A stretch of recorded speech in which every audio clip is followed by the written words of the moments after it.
चिचारडीचं झाड आहे ते असं असतं आणि इथे तुम्ही बघू शकता या झाडावरती चिचारडी झालेल्या आहेत. हे बघा आणि पिकल्यानंतरला हे बघा असं होतं.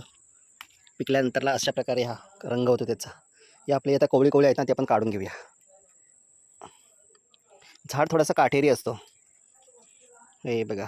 तर बघा एवढी आपल्याला चिचारडी भेटलेली आहेत आणि मी आता थोडी झाडावरून काढली आमच्या जवळच्याच घराजवळच्या आणि बाबांनी थोडी आणलेली. तर आता ह्याला थोडीशी चेचून घ्यायची आहे. कांदा तवा काळा झाला आहे कारण का आता थोडंसं फ्राय बनवला त्यामुळे ते काळा दिसते. हे बघा मिरची फ्राय केली त्यामुळे ते काळा दिसते तेलाचं. थोडीशी मिरची टाकूया, थोडीशी हळद, थोडंसं मीठ. तर हे बघा चिचारडी आपली झालेली आहे. तर बऱ्यापैकी हा कांदा करपलेला दिसतोय ना, तर कांदा आहे. तर खाऊन बघूया. थोडासा एक त्याचा फ्लेवर आहे ना तो वेगळाच आहे.